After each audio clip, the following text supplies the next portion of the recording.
This is a Defocus Media production. Audio Jungle.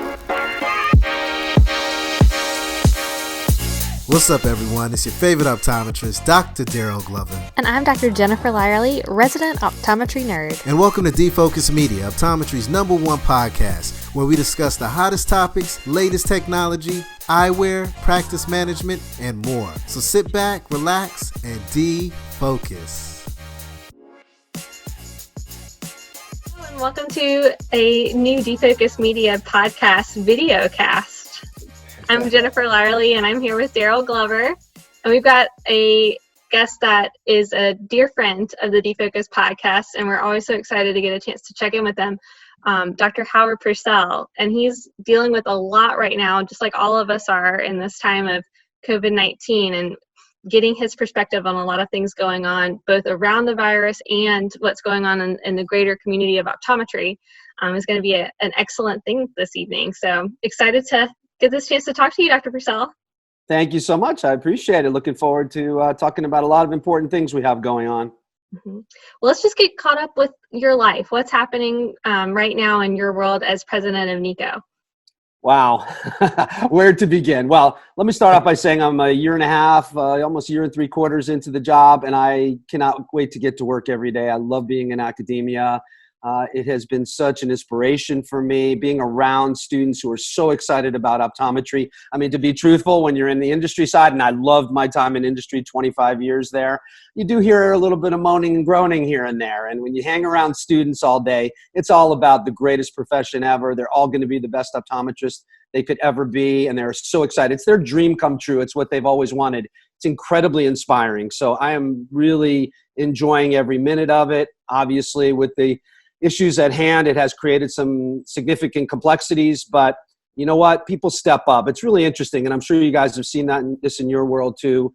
You really get to know people in times of difficulty, and I could not be any prouder of our faculty, our administration, our students, and the way they've managed through this, and I'm happy to talk through more of the details, but you know, I love it. I'm enjoying it. If we just set aside for a moment, if we possibly can, COVID-19, and we just talk about optometric education, I mean, we have challenges in optometric education, there's no doubt, but the reality is it's an amazing profession that enables us to do and practice in so many different ways. And, you know, I recognize that it's hard to see the end of the tunnel right now, but I know we're going to come out the other side. We're going to be as strong as ever, and we're going to continue to move this profession forward in the way we always have. So I'm loving it. It's very different for me. I mean, I'm not the traditional optometry school president, you know, 25 years in industry, 10 years in private practice. And in there, I had 5 years at Nova Southeastern. So I hope that my background is bringing the right kind of perspective at the right time. But I've surrounded myself with a great team of people, and that's what it's all about. Just like this amazing team at Defocus Media, right? Yeah, thank you. Thank you so much for the kind words there. But, you know, tell me just a little bit more about that transition, because industry, you know, academia, I mean, it's just like two different worlds completely. I mean, you know, I had the honor of hanging out with you not too long ago down at SECO, and I know you were talking about, you know, when you're in industry and you're in academia, when you need certain things, you find out who your true friends are at the end of the day when it comes to that. But let's just talk about that transition, because I know that was one hell of a transition to go from industry. Yeah, but before we get to that, I have to comment on what you said, because I did joke at the meeting. And by the way, I really appreciated you guys being there. But I did joke about the fact that when you don't have that credit card anymore, you do tend to find out who your friends are. Everybody wanted to party with me before. Everybody wanted to hang out with me at the bar. And now I'm kind of down to my inner circle, you know. But no, all kidding aside, it has been a significant transition. But, you know, I've learned a lot. And I think you heard me say this, Daryl, but I'll say it here. And that is that, you know, I had responsibility for 25 years to engage with the schools and colleges, and my teams were always responsible for that relationship. And I visited all the schools, and I really felt like I had a really good handle on, you know, what was going on in optometric education. Then I made the transition over, and what I realized really quickly was how little I actually knew. And in fact, perhaps more importantly, had I known more about what the real issues were, both the strengths and the opportunities in optometric education, I think I could have been a much better partner. And that was the emphasis behind this meeting that you attended. And as I said, I really appreciated you guys being there, where we tried to bring together the media, the employers, and the industry. And I'll talk about that if you'd like me to, but one of the interesting components of that was employers. If you think about this for a minute, the schools and colleges, and perhaps rightly so, and you could make an argument for it, although I'm not in that camp, have really held the employers at arm's length. We're not going to let you in our doors. If you want to do something with our students, you have to do it off campus. And when I first came and looking at that, it was odd to me. Think about this. Tell me any other program that is developing a product. Our product happens to be a student. And we keep our employers, the people who are ready to hire them, as far away as we possibly can. I mean, really, intuitively, it makes no sense. But look, I get the politics of it, but it really makes no sense. We believe that we should expose our students to all the opportunities out there. We want to expose our students to the disruptive things that are going on out there. I think we do an injustice to our students if we don't expose them to that while they're in school. I mean, you let them out after 4 years, and that's the first time they're going to engage with things like, as an example, telehealth. Who would have ever imagined that everybody would want in the game of telehealth? It took, unfortunately, this incredible pandemic, which is horrific and has impacted so many of us in such a horrific way, to have everybody now saying, well, let me learn more about this telehealth thing. This sounds really interesting. We've been able to maintain our clinical activities, and I'm so proud of our team for what they've done. In emergency situations, we can see patients. We can use our telehealth systems. We can take people from going to emergency rooms, because we all know the situation with emergency rooms, no matter where you are in the country. I mean, New York, Washington, couple areas that are a little worse than others. But the reality is, we all know the situations in emergency rooms right now. If we can minimize that, and telehealth has been a great vehicle. At the very least, it helps us to triage. So the transition has been actually a lot of fun. I learn every single day because I get to work with some people who've dedicated their careers to academia and are so focused on. And that's another thing, Daryl, that I think when you're not in academia, it's easy to throw stones, right? Oh, come on, these guys are producing people. They have no clue about business. They're really not, what we would expect them to be. But think about this for a minute. My dad went to NECO in 1954. He graduated. It was a 4-year program. Fast forward to 2020, we still have a 4-year program, yet the pressures on our faculty, and I'm not making excuses for them, I'm just sharing the reality of what I've learned, what they have to teach today in the same window of time. It's wonderful because our profession has progressed and the scope of practice has expanded. That is a wonderful thing. Don't get me wrong. I'm just trying to point out the pressures it puts on our faculty to prepare these students for the future. We talk a lot at our institution, and then I'll stop, about preparing today's optometrist for tomorrow's optometry. That's what we're about. That's what we focus on every single day. And the pandemic, yes, it's an obstacle to our progress, but we're not going to let that slow us down, and we haven't let that slow us down. I think this is a great time to talk about some of the unique things that you're doing for the students of New England College of Optometry because of the diverse background you're bringing into your position as president. So what's some of the things that stands out about what you've been able to do with the school? Well, I'll give an example, and it's probably going to be a little controversial, but I think it gives you some perspective of what we're trying to do. So an old friend of mine, Neil Blumenthal, you might know the name. I knew Neil before he started Warby Parker. Neil and I worked together at a philanthropic group called Vision Spring that a good friend and alumni of NECO, Jordan Cassellow, started. A wonderful group that goes to different parts of the world and makes sure people are cared for with more of a hub and spoke type of concept. And I've known Neil for a long time. He was coming to Boston to speak at Harvard about his company, and he approached me and said, would you like me to come to NECO and talk to your students about the story of Warby Parker? And I thought it was a fantastic idea. Why not? But I did what I've learned to do now. By the way, one thing you learn in academia is shared governance, which is something in industry you don't know too much about. So I had to learn, and we can come back to that one. But in any case, I went to student council and I said, look, we have this opportunity to bring the founder of Warby Parker in. What do you guys think? They thought it was a fantastic idea. They were all about it. So we made this announcement. We're bringing him in. I'll fast forward and just say the room was packed, not a seat in the room, people sitting in the stairwells, etc. I mean, people really wanted to hear what he had to say. But I got a lot of very nasty comments about how dare we allow someone like that to enter into our building. And let me be clear, because the end was a good story. Neil got up there and told his story, and it's a wonderful story. And what was very clear was 3 things. Number one, he's an incredible entrepreneur, and most optometrists are not necessarily wired up that way. And it was so interesting to hear how he did this and what thought processes went into it and what he thinks about every day.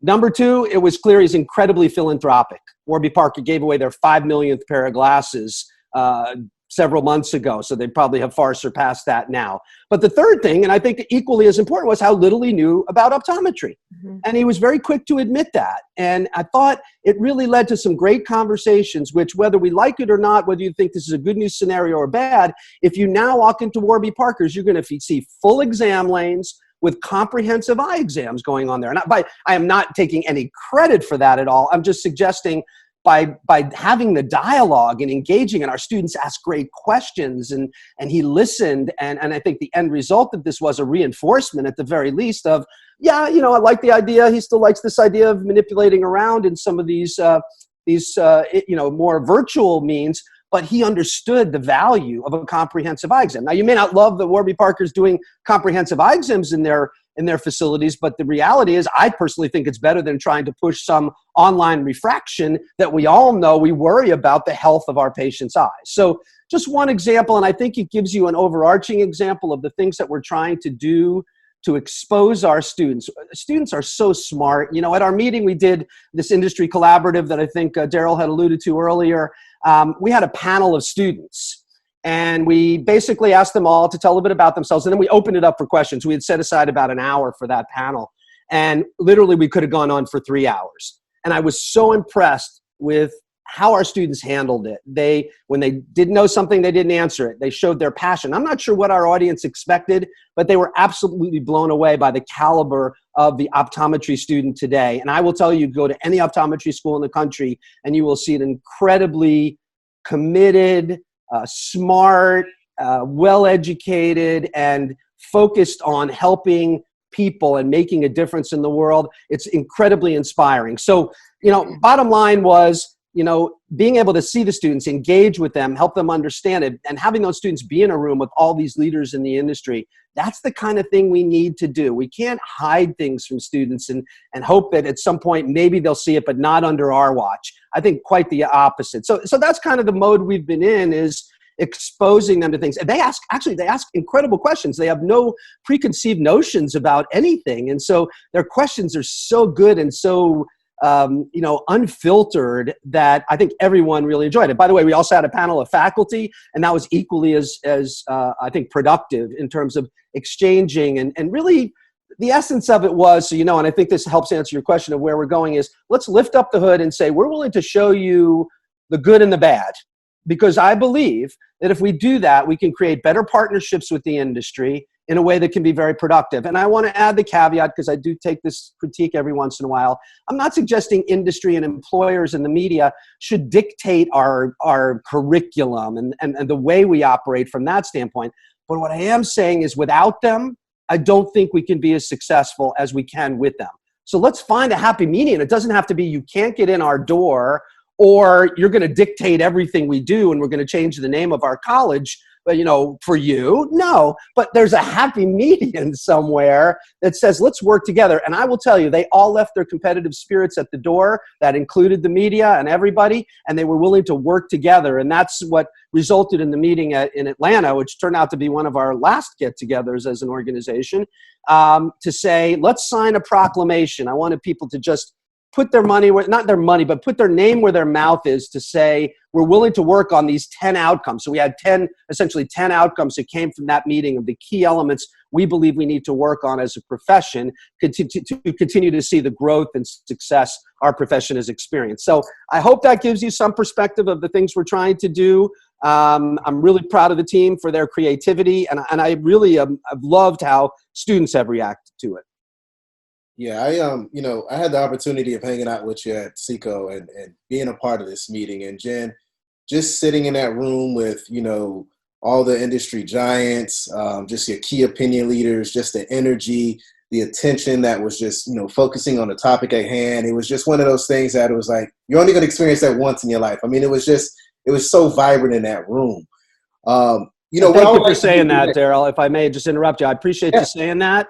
And by the way, this may have happened behind your back a little bit, but you and Jen, I would consider in that group. You guys are bringing some great content to people. You're doing things that people want to see. You're not afraid to cover the stories that are important and give people the real story on what's going on. You ask the good questions. So I will say, You, my friend, were there as one of those people you've just described. So congrats to you. But you got a long way to go. You're a young guy. I hope you'll continue to contribute, both of you, for a long time. Way after I'm done in this profession. So go ahead. We're gonna hold the torch, man. We're gonna keep running. All right. We're counting on you guys. We're counting on you guys for that, for sure. But I really wanted to, in this podcast interview, really just break down those 10 topics. I mean, let's take it from the top with the, the business acumen. Like, let's just go through each one of these so folks can really understand, the importance of these topics that have been brought to the attention of the eye care industry. Fantastic. Happy to do it. And business acumen is a great one to start with, because when I took the job, I heard from a lot of my friends and colleagues about, man, you have to solve this problem. We are graduating. This is what people would say to me, the best clinicians we've ever graduated. Every year they continue to get better. But you guys are doing a crappy job when it comes to helping them prepare for the business of optometry. And you know what? I say, yes, I agree. The challenge and the problem is, though, we're not going to solve it anytime soon in the 4-year curriculum. And just very briefly, and I won't get into too much of the weeds here, but I think it's important to understand that, we try to do business education in 2nd, 3rd, and 4th year. But put yourself in the shoes of a student. And it wasn't too long ago for you guys, so I hope you can appreciate this. Your 1st, 2nd, and 3rd year, you could care less about. Business is important to you, but the focus is taking your national boards, passing your exams. You're not thinking about the business of optometry. And even when we try to do courses, it's sort of the last thing anybody's going to study for, the last thing they're going to pay attention to. Now, fast forward, you get to your 4th year. And in your 4th year, you think, this is critical, I need to know it. And now we're separated all over the country at our externships. So given the current format of optometric education, it will be, at least in the short term, extremely difficult to say we're going to solve the problem of business acumen during the 4-year program. So we talked a lot at the meeting in Boston about the idea of how can we create perhaps a postgraduate program. It could be right immediately following graduation, an intensive, 4-day, 3-day, whatever the right time is, to introduce, no matter what environment you're going to be in optometry, and we are all in so many different environments, that you at least have the basics of business of optometry. One great suggestion that came out of that meeting that we hope to be able to pursue. So, it's easy to sit on the outside and say, I love what you guys are doing here, but you're doing a crappy job here. That's why this dialogue is so important. So people understand the challenges, people who can make a difference. And I got to salute people like J&J and Essilor and Luxottica, my friends at Jobson, and, a few others who really stepped up at this and said, what can we do? How do we solve it? And at that meeting, Daryl, we had the AOA sitting in the room, Academy sitting in the room, ASCO sitting in the room, SECO sitting in the room. That was huge to see that kind of support and collaboration, and that's what's going to get the job done. So starting off, business acumen, it's a key one. I don't meet anybody who says you're doing a fantastic job teaching people the business of optometry. We have to do better, and with help. And also, just one other quick thing about that. Think about these industry partners. They have incredible marketing people. They have incredible sales people. They have incredible IT people, HR, all the functions that would be really helpful for us to understand better. So they have those resources. So that's a key one. Of all of them, I think that's the one that really we felt like could be addressable pretty quickly. And this partnership could really change things a lot about that optometrists were producing and how comfortable they are with the business of optometry. Yeah, I think we could take a lot from industry in regards to just running a business. I mean, I know one of our colleagues from Lunch Date, Rachel and Kate Ham, she did that program over at Essilor this past summer, and that was before she actually started practicing. And she said that changed her entire perspective in regards to just practicing in general. And now it's actually taking her to the next level with just being her first year out of school. Yeah, and think about it. It gives you more confidence too, right? I mean, you guys got out there and you've got a lot of confidence in doing what you're doing. But you have smart people, but without the confidence and understanding at least some of the basics of the business of optometry, I think it starts to narrow, at least in people's minds, what their options are. And we don't want that. We want them to feel like they've got all the options. I know when we talk about independent, private, whatever you like to call that type of practice where we're on our own, you are on your own, and you do have to make some of those same decisions. And financial is a piece of it. But I continue to hear over and over in my times in industry, it's also about confidence in running a business. So if we can help with that, perhaps we even open up the opportunities for more of our colleagues to say, I kind of like this independent private practice option. Sounds pretty good. Yeah, Absolutely. Absolutely. So let's move on to number 2, impact of technology on optometry. I mean, that's a huge thing. We're seeing, as you mentioned earlier, right now. Yeah, but you forgot the second half of that was equally as important. The impact of technology on optometry and the impact of optometry on technology. Really, Okay. both are critically important. And I say that because we can let this influence us and sit back and say, oh my God, this technology, it's changing us. How's it going to change us? What are we doing? And I have to give credit to Mark Ferrara and the Jobson people, because we had this discussion several years ago. And the idea was to try to stimulate some creative thinking, some innovation from inside. We sat through the wonderful Global Leadership Summit that Jobson puts on every year at Vision Expo, and we continue to see all these people from outside of our industry coming in with all the disruptive things. I want to see some people from inside this industry coming up with ways to disrupt and change and evolve, whatever terms make you feel okay about it. It's critical. So I was very intentional. I didn't mean to pick on you on that one, but it was very intentional to say both of those pieces, because I want to try to push the envelope of optometry should dictate some of these technologies, how they evolve, what they do. And being in Boston, it's really interesting. Being in Boston, across the street from MIT, down the road from Harvard, right next to BU and BC and UMass, and the incredible, and also Mass General and Mass Eye and Ear.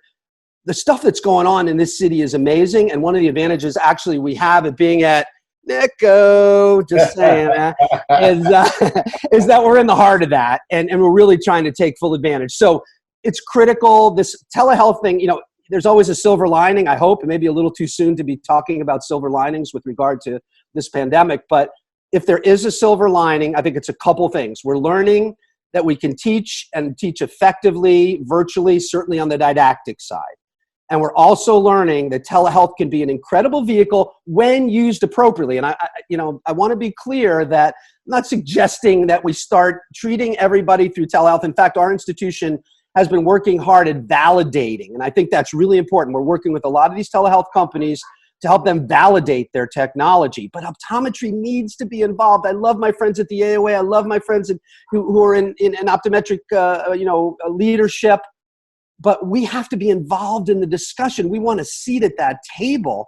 And I'm not sure anybody disagrees with that, but I feel like at times things we do distance us from having a seat at that table. So that was the point of that. The reality, technology is changing our profession. When I talk to young colleagues who are still in school, they're excited about it. They're not intimidated by it. And I love that, because my generation, it makes us nervous. We kind of like things to kind of be as they are, right? So it's inspiring, as I said earlier, to be around these students. But we need that's the key message here. And that's why I want the industry to partner with us in this area. Is we need to have a seat at the table. We need to be influencing it. Nobody better to do that than us, because we understand it better than anyone does. So that was really the point of that. And we got a lot of support for this idea of how optometry is going to lead when it comes to the technology side. Even if we're not innovating it, at least influencing it. I think that's critically important, because if we're not careful, it takes us off without us. And now we're just taking a ride versus sitting in that front seat, at the very least in the passenger seat. I'd love to see us in the driver's seat, but we'll work towards that.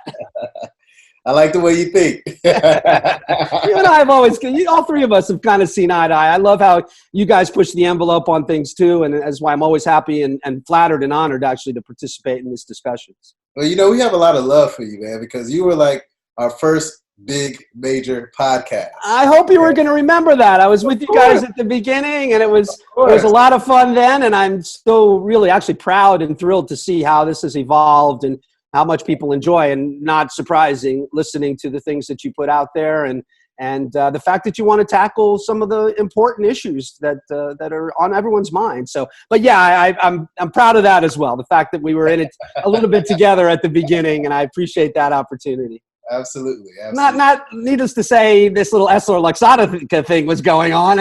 I'm sure it was my charming personality. However, I do appreciate that was a pretty big issue at the time. Well, the one thing that I've always liked about you is that, in our terminology, you keep it real with us. There's no BS, there's no sugarcoating. You're always just telling us the truth. You're telling us the facts. For me also, I take it a step further. You actually show up to every single thing as well in the industry. You're not just showing interest in one thing. Being a part of the National Optometric Association. I always see you at every single event. And for me, being a Black doctor, a Black physician, to see someone outside of my own race to come in and support every single time at Vision Expo or every single event, to me, that's amazing. It shows your passion for the industry. Tremendous. Well, that I would have to say that means as much to me as anything you've said to me. And can we take a pause on that subject? Can we dig into that just a minute? I know it wasn't on your agenda, but I do want to mention this because, and being real, and let's be real, okay? I come to NECO. We are very diverse at NECO, all right? We have probably one of the largest LGBTQ plus organizations, and I'm incredibly proud of that. We have an Asian American population that is incredibly strong. We have religious beliefs all across the spectrum. And that was wonderful. And when I arrived, we are very diverse here. And that's great, except for we have gaps. And the biggest gap is the one you just mentioned. It's people of color. It's African American, it's Latinx. We are continuing to struggle in encouraging people of color to become optometrists. And it's a bit of a chicken and egg, right? I bring a student to campus. They want to see faculty members. They want to see other students that look like them. Is this the place where I should be? And yet, if I don't get students coming in, I'll never have more faculty and more people around the institution. So it has become a primary focus for our institution. And it's not just honestly about going to historic Black colleges and universities. That's great, and we're doing that. But we have to find a path that makes sense, and we have to get out there talking to the right people. One other quick story. Wonderful woman, and she heads up diversity and inclusion at Harvard Medical School. And she's just, look at her resume. You can only imagine, right?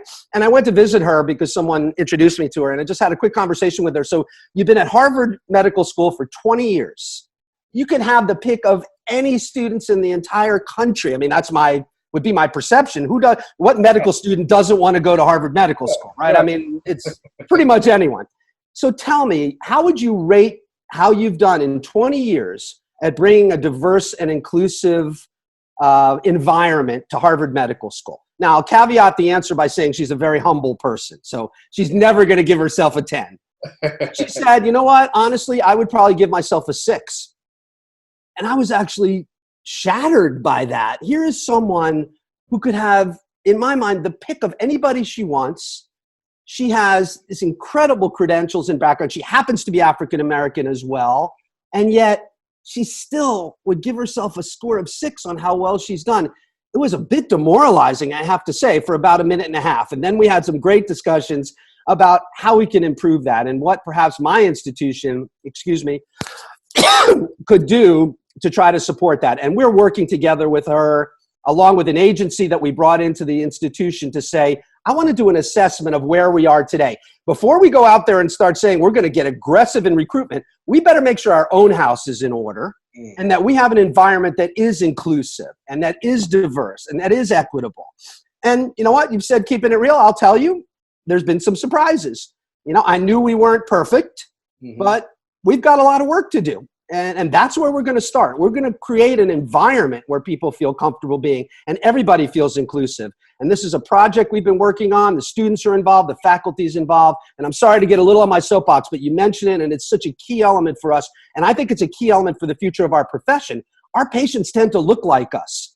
If you believe that, then we have an even bigger problem because now we're not servicing a community that is underserved. Huge issue. ASCO continues to talk about it. We are focused on it at our institution, and I have great people in the Boston area that are going to help us succeed. We will succeed. I'm absolutely certain we will. The question is, how long will it take us? But we are committed to it. So sorry, I know I went off on that one a little bit, but it's incredibly important. I love what NOA is doing. Back in the day, one more thing about NOA, and I love the originators of that group. They're amazing people. What they used to do, and I think they need to go back to doing it. When I was at Nova for 5 years. They would bring us to every NOA meeting, and every dean, president, or representative would sit there, and they would, Dr. Powell, I think, would point his finger at us and say, all right, from last year, how have you done? Tell me your numbers with students. Tell me your numbers with faculty. Tell me your numbers with upper administration. I don't want to know about your secretaries. I want to know about your upper administration. Accountability. Yeah, absolutely. And let me tell you what, that next year, we were making sure we did a good job because I didn't want to sit in front of Dr. Powell again and get beaten up over that, man. Let me tell you. So I love what they're doing. Cheryl was a student of mine at Nova. I love her, who's the current president. I love what NOA does. We'll continue to participate there. But I will say, when I sit in some of these meetings that I've seen you at and been there, I hear stories that make me very uncomfortable. We have to do a better job. I hope people like yourself and Jen and others will continue to push us on that, to call us out on it, to make sure we're doing what we need to be doing. Absolutely. There. That pressure doesn't hurt, my friend. It Absolutely. Really doesn't. I know it's done, when done in an appropriate way, that doesn't hurt at all. Absolutely. I agree with you 100%.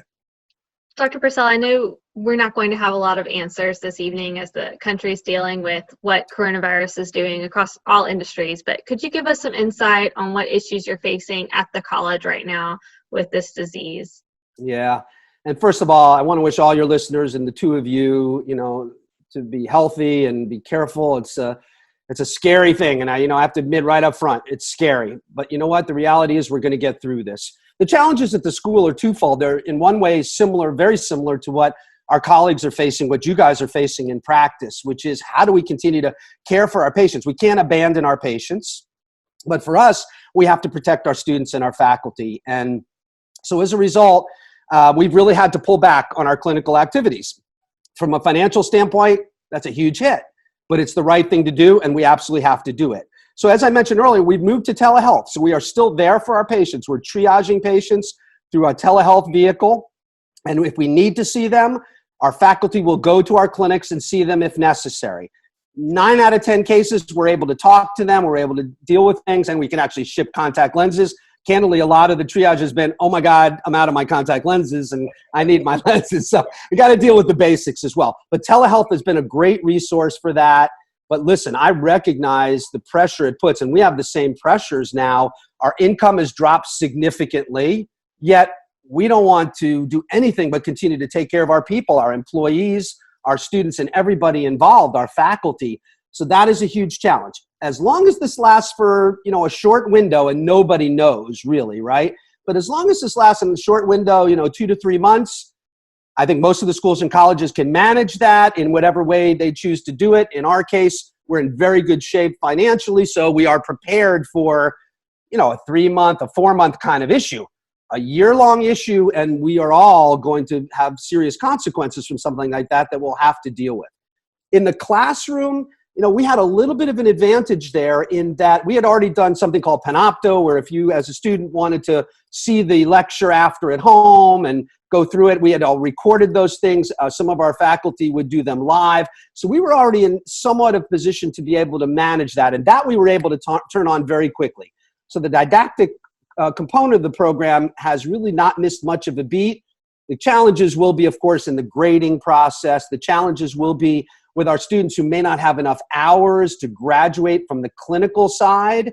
Our faculty has done an amazing job of coming up with cases and being able to review cases and dig into them with students and get them to think through these. Is it as perfect as seeing a patient? No, but it's going to represent that last little piece that we perhaps won't be able to accomplish with real patients. At least we can do it through case presentations and evaluations, and our faculty have just done an outstanding job of creating a platform for that I think is really well done. In addition to that, the Academy and ASCO are working on some great programs together where all these wonderful cases the Academy has will be able to be utilized by, and Barb Caffrey, who's the president of the Academy, has done a wonderful job with this, be able to be utilized by our students, enabling them to graduate, we hope, without any delay. And that's the goal, to help our students, our seniors, to graduate without any delay. But there's so much fallout, Jen. I mean, think about graduation. I mean, it's such an important part. You guys work so hard for 4 years to bring your families together and to do this. And we are absolutely heartbroken by the fact that commencement appears to be, appears to not be able to do it, at least in the time frame we want. So here's what we're going to do. People are going to get their diplomas. They're going to graduate. We're trying to really separate graduation from the commencement ceremony. Hopefully everyone will graduate in the right timing. Boards will get back up and operational, and we'll have very little disruption there. Our intention is, because by the way, we served up this idea of what about a virtual commencement? And boy, I would tell you, you want to get students to agree on something. They thought it was the worst idea they'd ever heard. Oh, wow. So we scrapped that one. And we will do a commencement sometime, hopefully in the summer, where we will be able to bring families together and have the ceremony, which we really, really hate to miss. So, those are some of the obstacles, but we're facing some of the same things practitioners are. How long can you stay away from patient care and survive. I mean, schools and colleges perhaps have a little bit of a nest egg. Some practitioners do, but the practitioners who haven't put away something for a rainy day, I absolutely appreciate that this is a difficult time, and we certainly hope we can get back to patient care. But I would encourage them to look at the telehealth option. At least allows you to continue care, to not abandon your patients, to not put yourself at any increased risk, or at least minimize that. And then also be able to generate some income, because you can sell glasses, you can sell contact lenses, and you can have visits, which, by the way, as I think some of the regulations around telehealth and reimbursements have been loosened a bit. So it puts us in a nice position to be able to avail ourselves of that, of those opportunities. So it's incredibly disruptive, but I know everybody's in the same boat, and we are all working hard together. Schools and colleges have come together like they never have before to support each other. We always have supported each other, but in a way I've not seen in my almost 2 years, year and a half now of being in academia. So those are probably some of the key elements, but it's the stress on the students that I really worry about. There's so many unknowns. Do I go home? We have about 20% of our students are from Canada. So do I go home? Do I stay? How do we know when you're going to start up again? And these are the things that keep me up at night, because I know it creates so much anxiety for our students, but we're trying our best. You're just trying to look out with your crystal ball. And I want to kind of circle back to, a few more of these topics from the top 10 things that you guys were discussing at the meeting. One thing that really was very dear to my heart, because I still have some student loans, was the debt and cost of education. And then you guys made a big point that really resonated with me, and that was that we're going to price ourselves out of the game.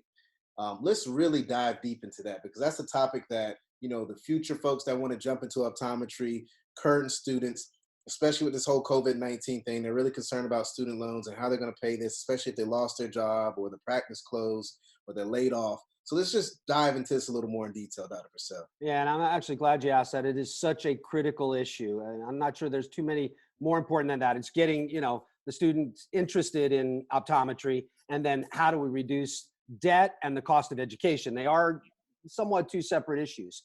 But let me back up just for a very quick second. I want to make sure it's clear. These 10 things that came out of the meeting, came from the people who attended. These were the things. We did a survey up front. What do you think are the key issues facing optometric education? And then at the back end, we did another one, and then we had these breakout groups where we talked about them. So I do want to make it clear, this is not NECO or Howard Purcell's top 10. These are the things that the industry leaders and our media and our employers really thought were the key elements. And this one, you can't have a discussion about challenges in education, period, but optometry in particular. Let me give you just a quick graph that's really simple to understand.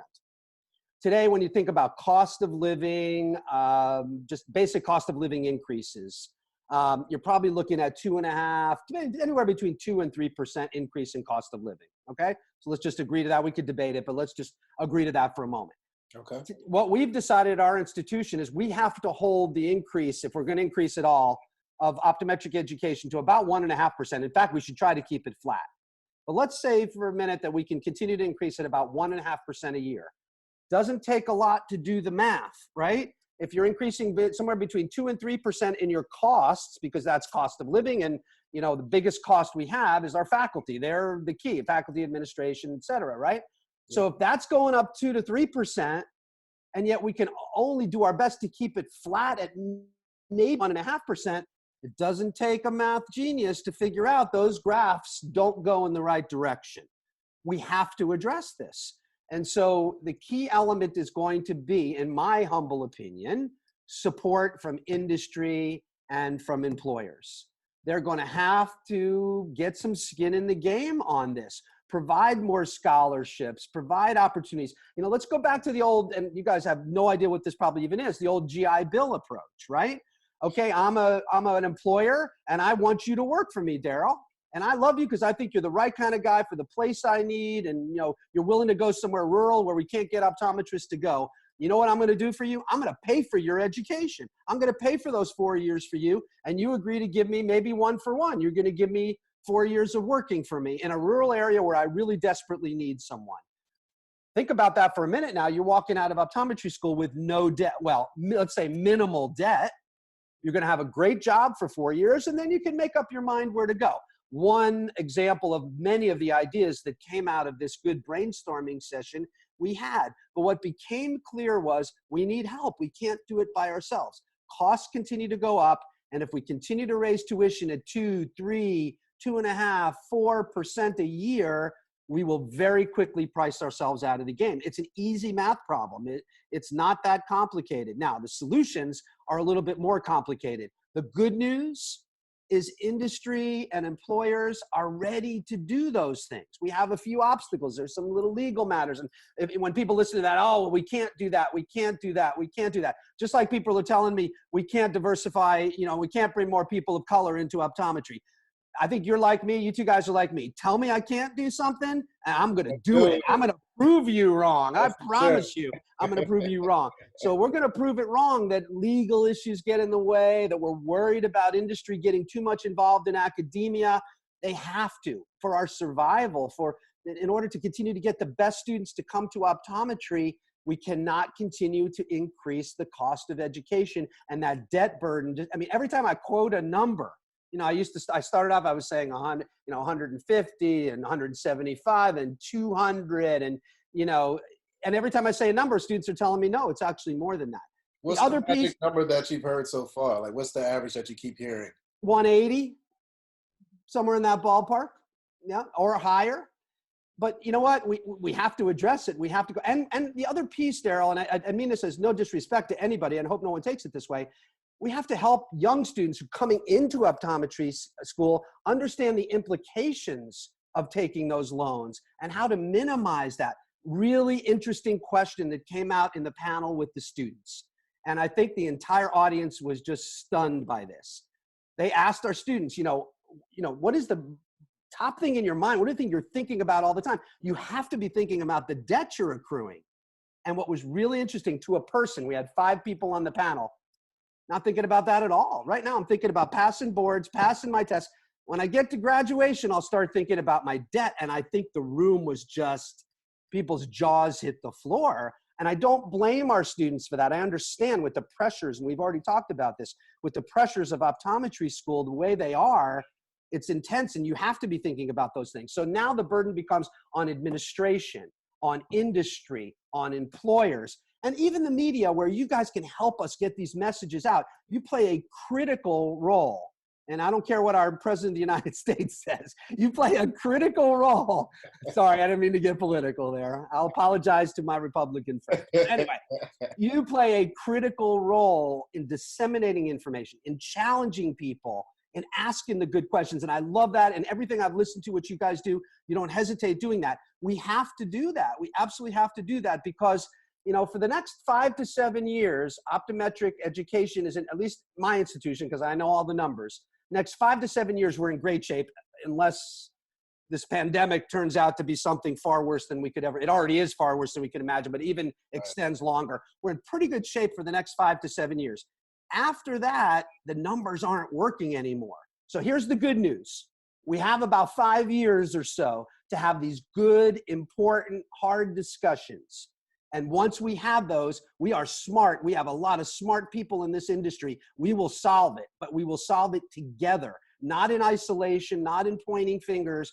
And that is the whole idea of this industry collaborative that we started. And I'm just so thrilled you guys are part of it. And so many other people have seen the value in doing it. We have some time. It's not going to happen tomorrow, at least given what we've known historically. It's not going to happen tomorrow. We have a little time. When things are good, that generally good, that's when we have to start making those important decisions about how we're going to plan for the future. We have that opportunity, and I'm counting on people like you guys and my wonderful industry partner friends and my wonderful employee partner friends. We all are symbiotic. We all rely on each other, and we recognize that, and as a result, we all better be working together. So I didn't mean to preach to you. That was a little bit of preaching, I think. No, Sorry, it's all good. We got, Preacher Purcell on today. It's all right. It's show, man. It's church. I don't know that I've ever been called that, so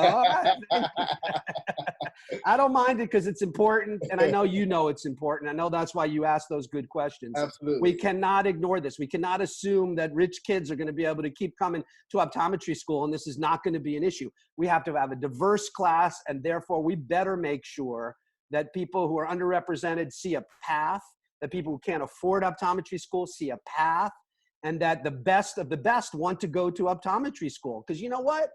It's the best profession out there. You change people's lives every day. In 4 years, you're walking out making six-figure salaries. You're a doctor and the prestige that goes with this, and you can have a decent work-life balance.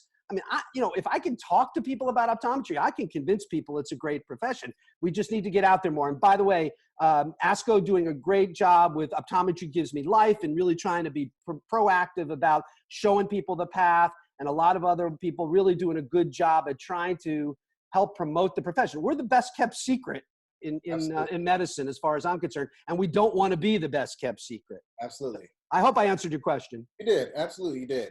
One last question to sum up everything or to end everything. We have to work together, but when it comes to optometry, there's this one term that folks really get nervous about, and it's known as private equity. I continuously hear that private equity is going to ruin optometry. This is one of the topics that you guys were talking about at this meeting.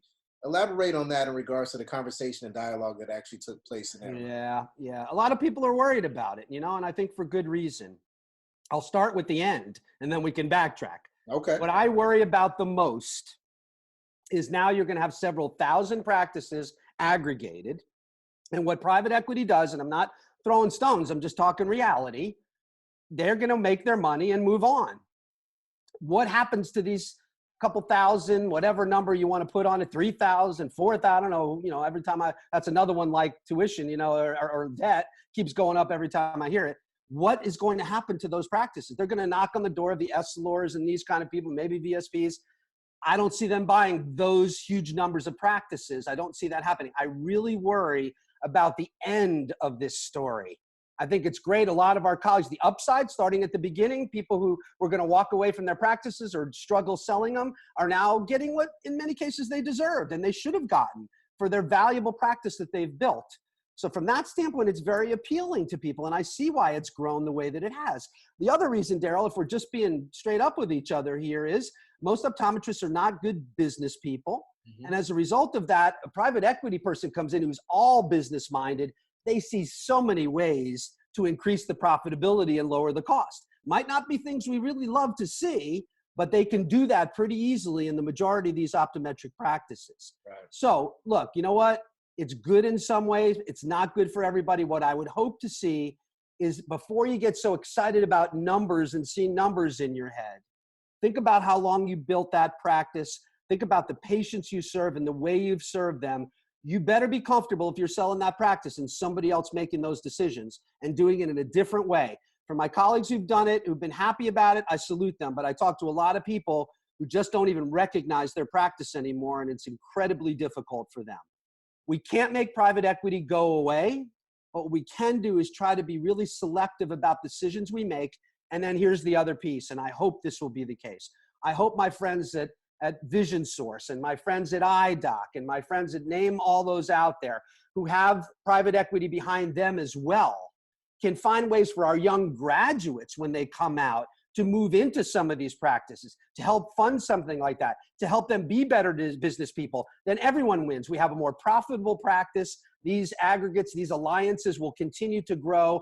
I don't think a lot of people talked about it, but I think our saving grace perhaps could be these large alliances that aggregate practices together that can create, I think, a better or at least a competitive option to selling your practice to private equity, who, God bless them, and a lot of my friends are involved in it now, but the people at the top making those decisions don't care a whole lot about optometry. They care about profitability, and I don't blame them. That's what their business is. But I would love to see, and it's already starting to happen, our friends at Vision Source, our friends at iDoc and others stepping up and creating at least alternatives. And they're starting to do it, and I think it will have an impact. Absolutely. I mean, both of us, Daryl, have worked in private equity-backed businesses, and we see the pros and cons of these situations. And I think because private equity in this iteration is still really new within the marketplace and changing so fast, once you think you know what private equity owned practice is like, it's totally different in a few years. And honestly, with coronavirus right now, that might totally change the landscape of what a private equity backed practice looks like within this next year, because suddenly it's not so profitable to have an optometric practice that doesn't see patients or is doing telemedicine exams at a fraction of what they were typically doing.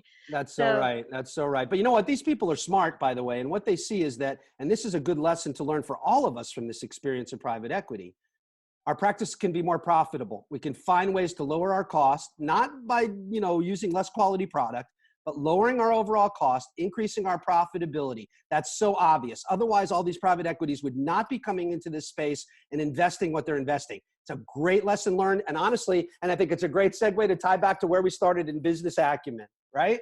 We talked about we have to improve our own business acumen, because as a result of that, we will have more profitable and successful practices.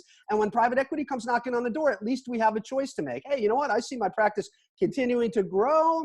I'm okay where I am. Or, you know what? This makes sense. I'd like to go the private equity route. But I feel like it's, in some cases, it's a little out of balance, because we don't all have that good, smart business acumen we can bring to the table. No fault necessarily of our colleagues. Fault of the educational process, but I did try to explain that perhaps there are challenges inherent there, but that doesn't mean we can't solve it. And with this industry collaborative, with help of our friends at Defocus Media and all your smarts and the people who listen to you, we can get the job done and increase the profitability and success of our practices if we want, without the help of private equity. I think we covered some of the huge issues facing all of optometry, not just— We got it all solved now. Oh God. But this is a good summary of everything that everyone's concerned about in optometry right now. And luckily, the questions and the concerns have been pinpointed, and so now working towards solutions. So I applaud the work that the industry collaborative is doing, and the pledge that you guys have made for us to work together across colleges, across the industry, across professionals, to try to get some solutions to these major issues. By the way, you made the commitment too. Daryl signed for you. I don't know if he told you that. You know what? That's fine. He didn't, but if he hadn't, I would virtually sign right now. I love you. I knew I loved you from the beginning. Thank you guys, really. And I appreciate everything you're doing to try to educate all of us.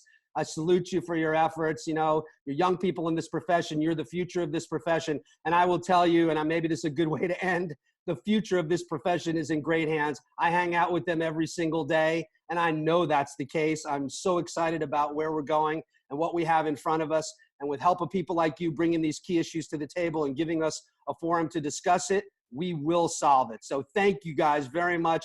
Thanks for participating in the Industry Collaborative. And I'm happy to come back anytime if I can be of any help to you and your listeners. Well, for anyone that's listening right now and they want to be a part of this or ask you more questions or know when that next meeting is and the location, which probably is going to be tentative now due to all this stuff taking place, you can just give us some feedback in regards to that. Oh, you're so good, man. I appreciate that very much. So we were hoping to have the meeting in October. My hope is it will still happen in October. We would love anybody who wants to participate. But the truth of the matter is, Daryl, Gary, Chu, and I, who started this thing, hoped we'd have 10 or 12 people show up to the meeting. We had almost 70 show up, representing 44 different companies, and we want everybody who wants to participate. So here's what I'll tell you. Purcell h@neco.edu. Give me a shout. Let me know you want to participate. We'd love to have your brains, your energy, your resources, whatever you can bring to the table. And by the way, resources doesn't just mean money. It means your time and your brain power. So thank you. And I'll say it one more time. Purcell, Purcell, @neco.edu. Let me know you're interested, and thank you for that opportunity, Daryl and Jen. Yeah, thank you. We have Pastor Dr. Howard Purcell in the building, you guys. Thanks for listening to us, and have a great day. And as always, peace. It's your favorite optometrist, Dr. Daryl Glover, and the lovely Dr. Jennifer Lyerly. You guys have a great one.